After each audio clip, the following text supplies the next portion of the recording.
If you are still proud of being a fair player and believe that kindness is a shield protecting you from all forms of betrayal, then wake up.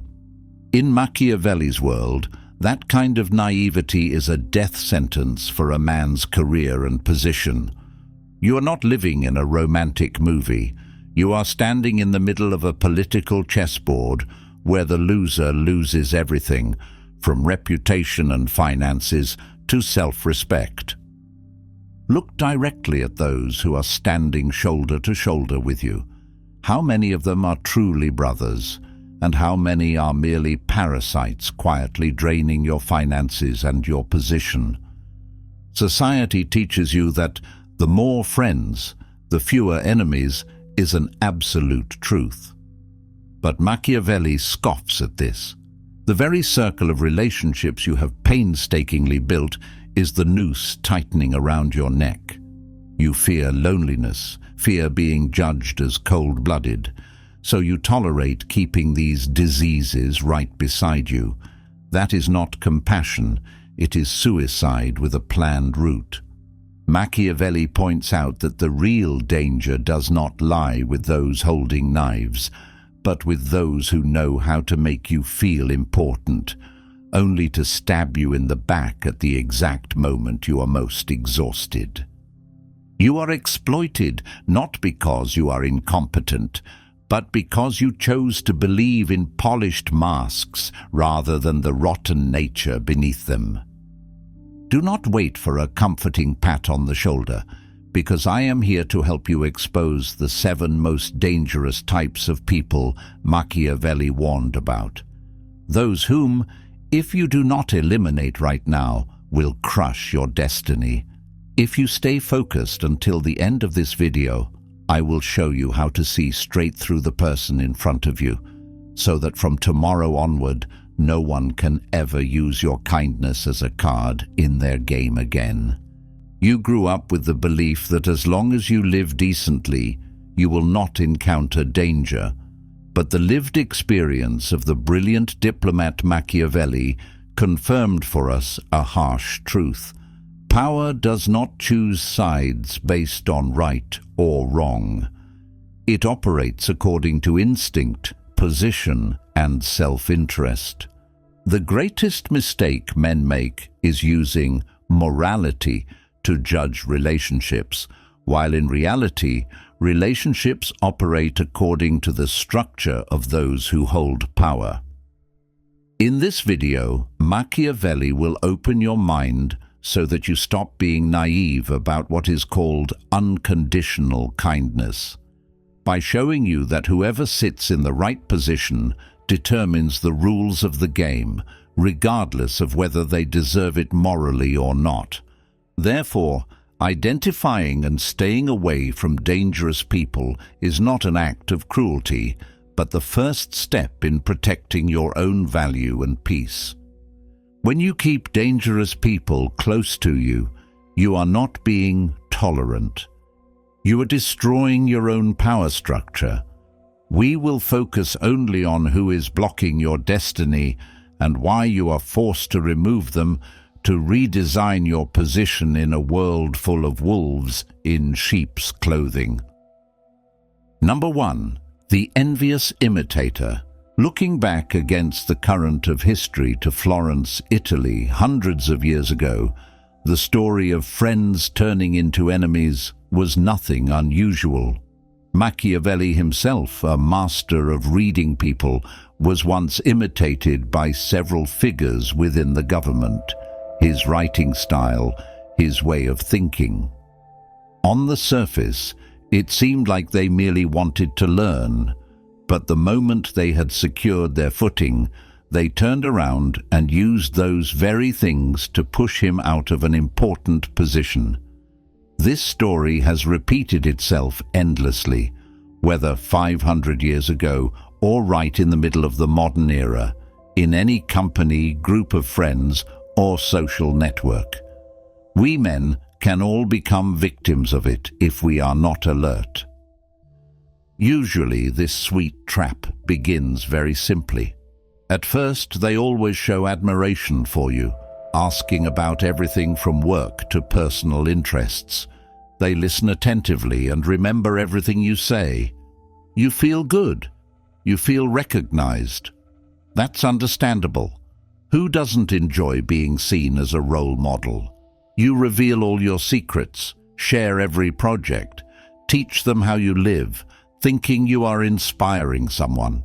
But then one day, the things you said, your ideas, your style, your relationships, start appearing from their mouths on their personal pages and are even replicated elsewhere word for word, as if they were the ones who thought of them first. I'll bet you this. The feeling at that moment is not anger. It's suffocating, as if someone is slowly choking your identity. You still have to smile, still have to act close, but inside you gradually realize, I'm building the ladder for someone else to climb over my head. It's the same everywhere, in companies, friend groups, creative circles, even within families. This script repeats itself without end. We often confuse admiration with loyalty. We assume that the closer someone is, the more they learn from us, the more they value us. But what is the reality? Today's biggest admirer can become tomorrow's most stubborn rival once they have copy-pasted enough to turn into an ambitious version of themselves.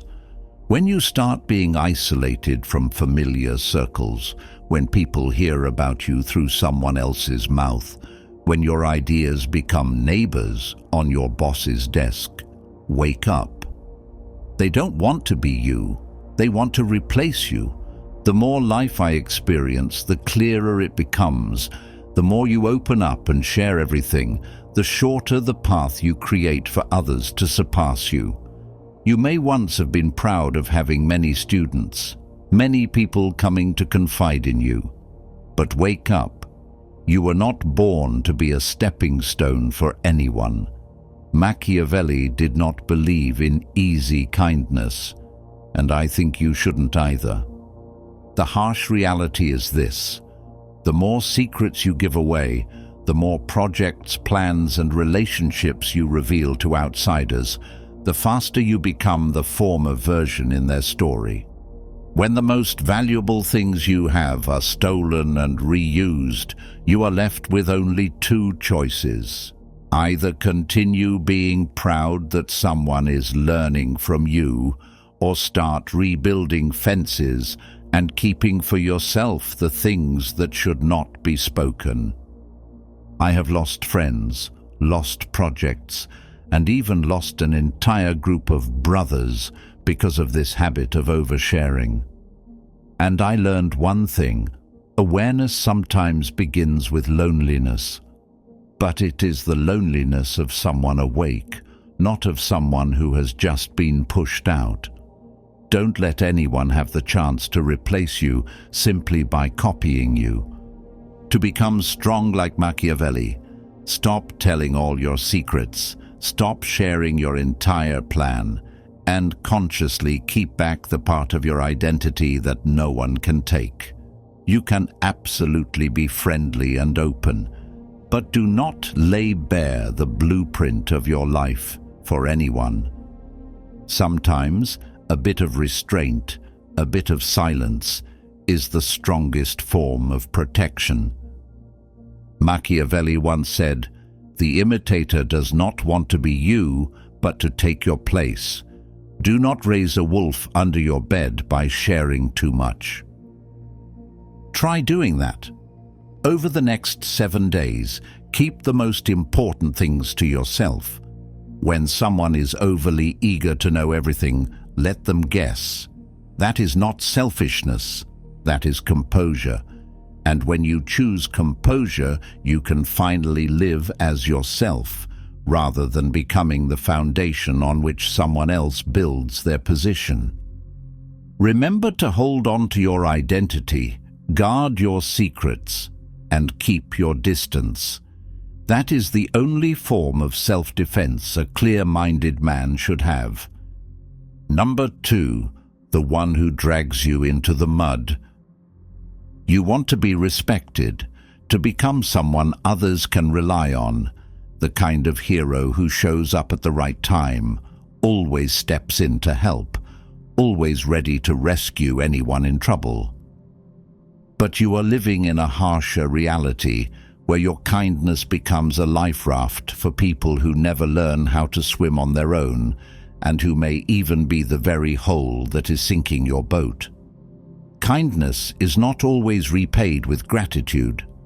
Sometimes it only pulls you deeper into someone else's mud until you can no longer climb out. There is a type of person I call a professional in crisis. They are always in trouble, unemployed one moment, heartbroken the next, losing money, then caught in family drama. Just as one issue is resolved, another immediately appears. They call you, message you, ask you to help out. From small things like giving them a ride to big things like borrowing money. At first, you help. Once, twice, 3 times. You think men help men. If you can help, then you should. Maybe one day you'll need them too. But the trap here is that the more you help, the more they rely on you, and your boundaries are slowly pushed back. Before long, you realize you are getting tired. Every time you go out or meet up, everything around you revolves around their drama. You spend time listening to their complaints, spend money cleaning up the consequences, and sometimes even get dragged into the trouble they created. At first there is sympathy, then irritation, and finally total exhaustion. The hardest thing to accept is that you begin to see these problems repeating themselves, like a replayed movie. Only the circumstances and excuses change. They do not need solutions. They need a supporting character to suffer alongside them, so their misery always has an audience. You think you are helping, but in reality, you are being dragged down into the mud with them. The truth is, not everyone who runs into bad luck is a victim of fate. Most of these people live without control, refuse to learn from their mistakes, always choose shortcuts, and want others to compensate for their poor habits. They do not take responsibility for their own lives, so anyone who stays close to them long enough gets pulled into the same spiral of chaos. Stay near them, and you catch that bad luck too, not through belief, but through every minute of your life wasted on nonsense, every dollar you spend fixing things for them, every negative emotion that sticks to you. There is a principle I learned from Machiavelli, painful but incredibly effective. Before helping someone, observe how many times you have already had to solve the same kind of problem for them.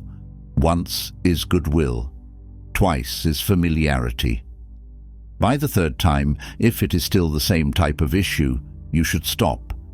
Do not fantasize about being a good person. Do not think you can save the whole world. If you see yourself losing more and more time, draining your energy, or even being pulled into pointless arguments, step back proactively. Limit how much time you offer. Help only within realistic capacity, and do not take on all their drama as your own.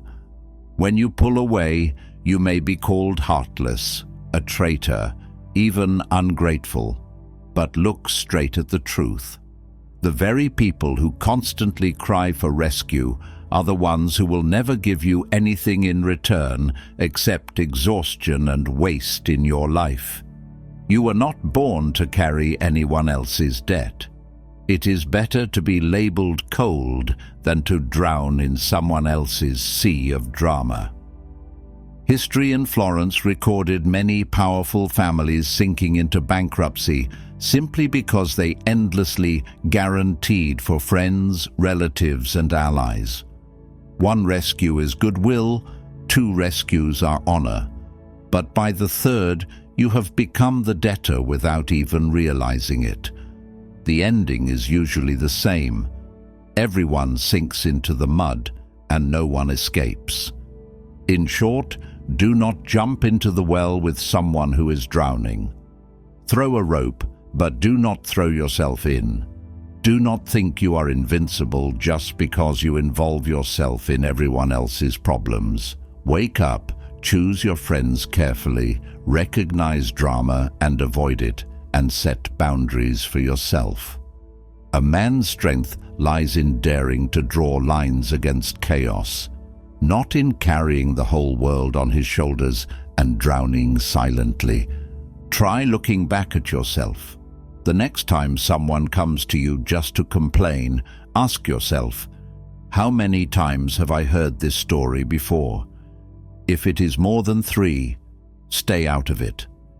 That is a responsibility to yourself, and that is the loyalty you must give to yourself first. Number 3, the destructive neutral. Have you ever found yourself in this situation when you are facing turmoil, being attacked, or someone is playing dirty? You look to those who call themselves friends, the ones who always say, I value both sides, I don't want to choose a side. Yet when you need protection, they stay silent, stand on the sidelines, and even spread your story to others. The feeling is no different from being jumped by a group while your teammates just stand there watching, shaking their heads in pity, telling themselves, I'll stay neutral to be safe. Machiavelli was blunt. Those who choose no side will always lose. He did not see life through rose-colored lenses or fairy tales, only through real battlefields. In The Prince, he warned, he who dares not commit to friendship with anyone will become a pawn used by both sides. In real life, you and I have certainly met people like this, slippery as fish, always avoiding conflict, always saying, I just want to be friends with everyone, thinking that is the way to stay safe, when in reality, they become the biggest liability in any relationship or team. In truth, the deeper motive of this so-called neutral type is very simple. They fear offending others. They fear loneliness. They are not strong enough to endure being disliked or pushed out of a social circle. So they nod along with everyone, trying to please all sides, not realizing that standing for no one means being valuable to no one. When you run into trouble, they go silent. Or worse, they tell your story to someone else to curry favor with the other side. At that point, you do not just lose an ally. You unintentionally create a leak of information, helping those who play dirty against you from the shadows. Even more bitter, society teaches us to be clever, to live peacefully with everyone. But the truth is, no one builds a career or protects themselves by staying out of every conflict. Staying out is digging your own grave. Think about it. Those who are truly successful, truly respected, they know when to speak up, when to stand on the right side, and they dare to trade comfort for respect. As for neutral types, they remain spectators forever, never regarded as teammates. So what is the solution when you have friends like this? I will say it straight. Force them to choose. When something unjust happens, ask the neutral person directly, "This hurts me. Whose side are you on?" If they dodge the question and refuse to answer, that is the answer. Gradually reduce what you share with people who do not dare to stand by you when it matters. Do not reveal all your secrets, and do not rely on those who only know how to watch from the sidelines without ever stepping in. Whenever you face a conflict, ask that person just one question. I need to know your position. Don't evade it. Do not apologize. Do not downplay your own needs. If they still avoid it, you should know to proactively keep your distance. You may feel lonely or disappointed, but that is awareness. No one succeeds surrounded by neutral ghosts. I myself have fallen hard by expecting bystanders to speak up for me. I have lost trust upon realizing there are friends who only care that the storm passes, with no concern for justice, loyalty, or what is right. In the end, I chose the truth, and I hope you can be strong enough to do the same. A strong team is made of people who dare to stand up, not those who only sit and watch. You need teammates, not spectators. Do not expect those on the sidelines to protect you when the storm hits. Remember this: on a soccer team, if there is a player who dares not challenge for the ball, neither passes nor shoots, just runs around midfield saying, "I don't want to offend anyone," that team will never win a single match. Sometimes someone standing aside is even more dangerous than the opponent, because they strip the team of direction, trust, and cause it to lose from within. I want you to try this.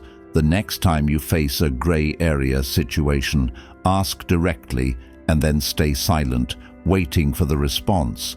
Do not explain, do not beg. That is how you choose your own value and how you filter your circle down to those truly worth trusting. If you agree, comment, "I choose teammates, not spectators." That is the path of a mature man, one who dares to face conflict, dares to choose a side, and dares to endure loneliness in exchange for real respect. Number 4. The information spy. There is a type of person even more dangerous than the bystander, the one who turns secrets into weapons, the information spy, the person who always shows up to listen, to draw you into opening up, and then one day comes back using those very things to strike you. Do you recognize them? The people who always appear at just the right moment, extremely enthusiastic, asking questions non-stop, sharing their entire personal life within the first 5 minutes of meeting you, including their most intimate secrets. At first, you feel trusted, and little by little you begin to open up as well, sharing more, talking about things you would normally never say out loud. You think you've found a kindred spirit, a real teammate. But then, bit by bit, the things you told start showing up elsewhere, through someone else's mouth, or turning into rumors with no clear source. In the natural world, there is a species of oxpecker bird that always follows large herds. On the surface, it looks friendly, chirping away, pecking parasites off the backs of cattle, making the herd believe it is a good friend. But watch closely. Whenever lions hunt, this very bird immediately flies off to signal the prey's location in exchange for food. Its friendly appearance is just a disguise. In reality, it is one of the most dangerous eyes and ears of the grasslands, knowing how to exploit every secret and every weakness to survive and climb at any cost. Information spies in real life are the same. They are never sincere. They simply exploit your openness, make you forget your defenses, as if you are daydreaming in broad daylight, until one day your own stories become ammunition they use when needed. They live by the script of, the closer you are, the easier it is to extract secrets. The more they know, the easier it is to control and manipulate you. Their true motivation is power. They build their position by stockpiling information, turning your secrets into bargaining chips, even into a knife at your throat without you realizing it. Look back for a moment. How many times have you just finished sharing something personal, only to hear someone else asking you about it the very next day? How many times did you believe a close friend would keep your confidence, only for them to be the one who told the entire office, an old friend group, or worse, used it to belittle you in an argument, a meeting, or a debate? If you still think sharing is the way to build friendship, sooner or later you'll become Will Smith, talented, famous, yet with one careless moment on television, millions of memes will bury you for an entire year. School teaches us that kindness earns trust, but believe me, Machiavelli would shatter that illusion immediately. In The Prince, he did not hesitate to call out weakness by name. Excessive openness is foolish, because whoever holds your secrets holds your life. The lesson here is simple. Do not turn rushed trust into a noose tightening around your own neck. Instead of unconditional openness, practice listening without opening the file. When others talk, you nod, listen, smile lightly, without sharing anything private of your own. If someone constantly gossips about others, that is a red flag. You will not be the exception. You are simply the next one in line, waiting to be exposed. Limit information, keep sensitive matters to yourself, and do not reveal every secret, no matter how close the other person seems. That is not coldness. It is the awareness of someone who has been stabbed in the back before. Trust me, if you keep living the old way, sharing everything with anyone who makes you feel understood, sooner or later you will become a laughingstock, just like Hollywood stars who go on talk shows to spill their guts, only to have it dug up later in embarrassment. But if you try applying Machiavellian thinking, choosing silence, choosing to guard secrets, choosing to listen more than you speak, then power, safety, and independence will be on your side. Do not be afraid of being called cold or hard to approach, because only a fool gives a thief their home address. To make sure you don't forget this rule, try this experiment this week. Choose one conversation where you usually spill everything, and instead just listen without sharing anything about yourself. The initial feeling may be strange, but gradually you will see silence is power. You lose nothing. You simply regain control over your life. Do not let rushed trust turn into a noose. The person who holds your secrets holds the key to your house. Now, will you choose to keep sharing everything or keep the map of your life to yourself? If you choose to become strong, leave a comment. I choose to keep the key. I do not hand my destiny to anyone else as a commitment to yourself. Only the awakened control real power, and it always begins with silence at the right moment. Number 5. The mirror person. Imagine getting lost in a massive hall of mirrors. You step inside, and instantly countless reflections of you appear. They smile when you smile, frown when you frown, immediately echoing every gesture and every word you make. At first it feels amazing. You feel supported, reflected everywhere. But the deeper you go, the more distorted everything becomes. You slowly lose your sense of direction. Which one is really you? Which one is just a mirror? And where is the exit? A world made entirely of mirrors will never give you a real answer, only endless, empty repetition. In real life, the mirror person appears the same way. At first, always your loudest supporter, your most loyal fan. Whatever you say, they nod. Whatever you like, they like. Whoever you dislike, they frown at too. It sounds comfortable. No one dislikes a person who supports them unconditionally. But what is the truth? they do not live their own life.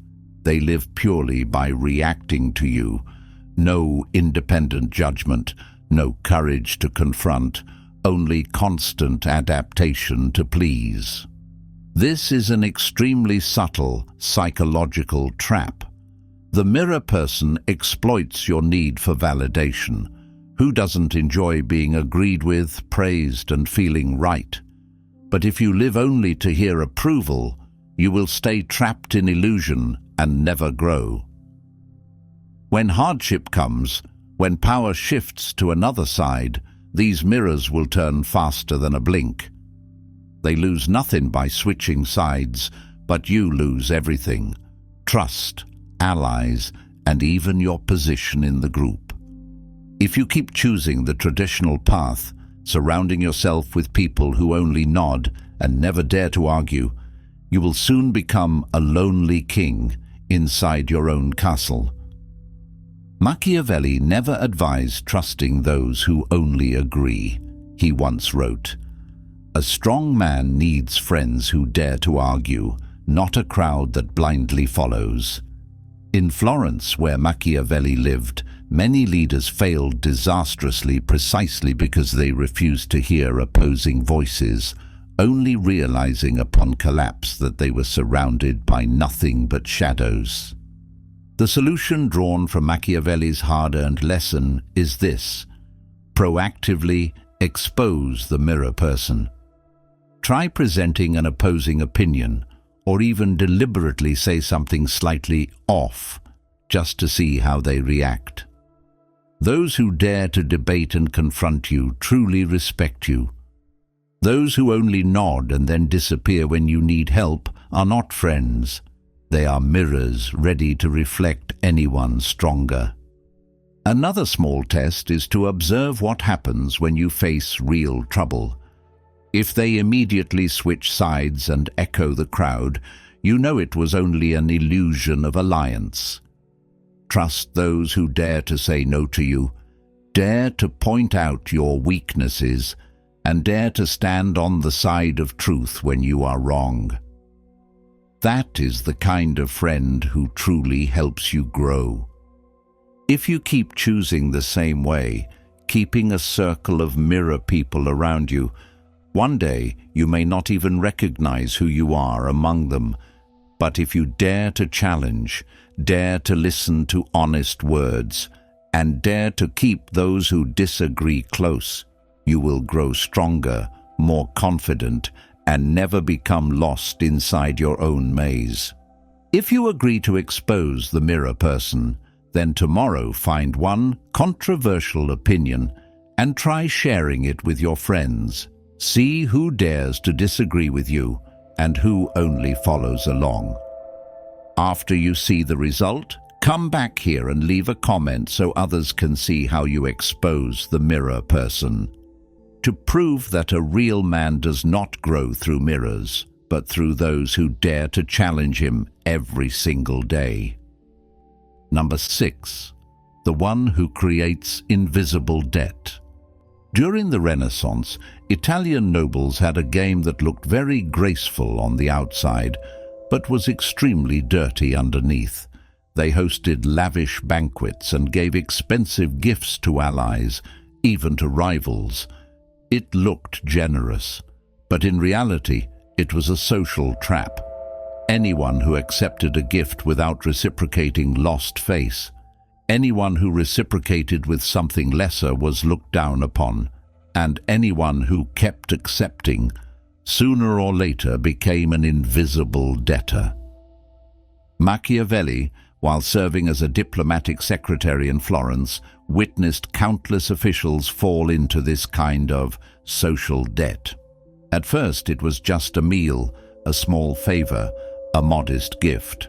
But later they had to sacrifice far greater interests just to preserve harmony.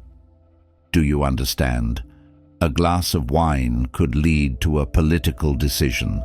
A gift could lead to a concession. That is how power operates. No need for bloodshed or intimidation, only the creation of obligation. You have definitely met this type of person in real life as well. They are too good. Good in a suspicious way. You don't ask, they give anyway. You don't request help, they help anyway. They buy you food. They take care of this and that for you. They insert themselves into your life with enthusiasm, as if you were their own family. And you, out of politeness, out of a desire to be a decent person, choose to accept it all. You think, oh, this person is really kind. No. The truth is, you are being bought. A gift is not always a gift. Often it is a hook. And once you are caught on the hook, they will start pulling the strings. The danger of invisible debt is that it does not appear as an attack. It appears as goodwill. It makes you bow your head willingly without realizing that you are bowing. When they eventually ask you to do something unreasonable, you will feel your throat tighten. You want to refuse, but a familiar thought flashes in your mind. After all they've done for me. That is the moment you lose power. Machiavelli understood this mechanism all too well. In his world, whoever holds an obligation holds power over others. Whoever makes you feel indebted is placing you in a lower position. And the dark psychology here is this. They do not need you to love them. They only need you to be unable to oppose them. If you remain lost in the trap of excessive kindness and limitless politeness, you will keep accepting, keep smiling, keep feeling awkward, and keep forcing yourself to repay favors. One day, you will realize you are doing things you never wanted to do, all because of a meal from last year. Sounds stupid, but that is real life. Men often lose to one another over things that are small. If you apply Machiavelli's approach, however, you cut the string from the very beginning. No noise, no confrontation, simply refusing to give them the chance to own you. The first rule is to repay immediately. If someone invites you to dinner, you buy them a drink right then and there. If someone helps you with something, return an equivalent action as soon as possible. You do not need to repay fully. You only need to break the state of debt. When debt does not exist, their power does not exist either. The second rule is to refuse when you do not need it. Say it directly. Thank you, but I'm fine, and I don't need this. No long explanations. Explaining only turns you into a defendant. The third rule is this. The moment you hear the phrase, "After all I've done for you," wake up immediately. Truly decent people do not keep score. Calculating people do. And when they bring it up, it means they are demanding interest. Do you want a challenge so easy that anyone can do it? This month, do just one thing. Do not accept anything you did not ask for, not even a cup of coffee, not even a favor framed as, "Let me take care of it." At first, you may feel uncomfortable because you are used to being agreeable, but trust me, being too agreeable is slow suicide. Remember this Machiavellian truth. Those who are generous at the wrong time are often the ones who most desire to control you. Do not let fake kindness become invisible chains. Number 7, the moral assassin. It is necessary for a prince, if he wishes to maintain himself, to learn how not to be good. This line from Machiavelli is not meant to turn you into a bad person. He said it to wake you up to a hard truth. There are people in this world who use goodness like a hammer, and they smash it straight into your face with a smile. Have you met this type before? They don't insult you. They offer feedback. They don't attack you. They just want you to be better. and every time they open their mouth, you feel as if you're standing in a courtroom. You have to explain. You have to justify yourself. You have to prove that you're not a bad person. You start saying things like, "No, that's not what I meant. Actually, I did it because I'm sorry if I made you uncomfortable." Sound familiar? That's the moment you lose power. Not because you're wrong, but because you accept their rules of the game. They play the judge, and you become the defendant. The moral assassin has a particularly dirty technique. They don't need to bring you down with force. They bring you down with guilt. They plant a virus in your head called, "I'm not good enough," and then they sit back and watch you tear yourself apart day after day. Living around them, you'll feel your confidence slowly eroded, like air being let out of a tire. You start asking for their opinion before making decisions. You start fearing their judgment. You start living correctly by their standards, instead of living true to yourself. They do this for one simple reason. They don't want you to be better. They want you to be smaller. Because a confident man is not easy to control. Look back at history for a moment. In 1513, Machiavelli personally witnessed many Florentine officials being taken down by colleagues using nothing but moral accusations. A small mistake was inflated into evidence of poor character. A careless remark was turned into a dangerous personality. Beneath the shell of righteousness, it was a perfect power move, eliminating a rival without confrontation. Doesn't that feel familiar today? The only difference is the stage. Back then, they accused each other in royal courts. Now they do it in offices, friend groups, and on social media. The stage changes, but the script stays the same. If you keep explaining yourself in front of a moral assassin, you will slowly die asking others for permission to be who you are. If you apply Machiavelli's approach instead, you do one very simple thing that very few people dare to do. You choose not to defend yourself. When they say, "I'm giving feedback for your own good," you look them straight in the eye and say, "I didn't ask for feedback." Then stop. No arguing, no explaining, no recounting your childhood, your circumstances, or your good intentions. Because the more you explain, the more you tie yourself into the frame of "I am at fault." If you need one short sentence to cut off this kind of dialogue, write this down. "I've heard you, but I don't agree." That's enough. A strong man does not need a speech to defend his boundaries. Remember this. Advice for your own good can sometimes be the sweetest knife of all.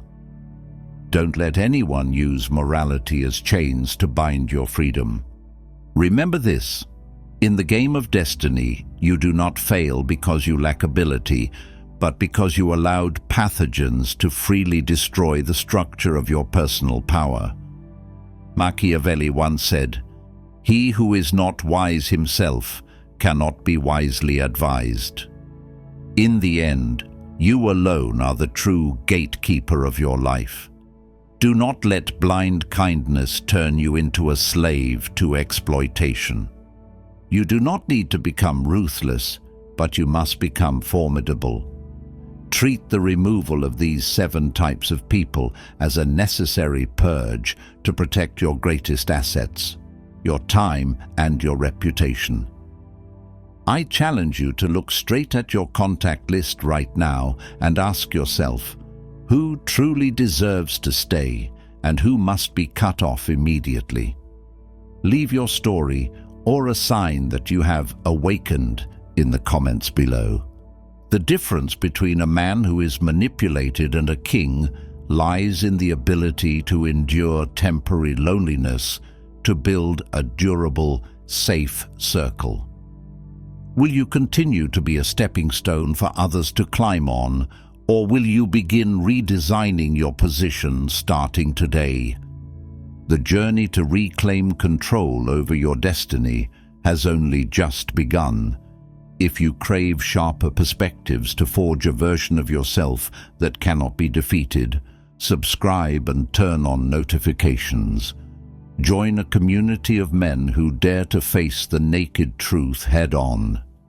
We do not merely learn how to avoid the dangerous, we learn how to become the ones who control the game. I'll see you at the peak of awareness.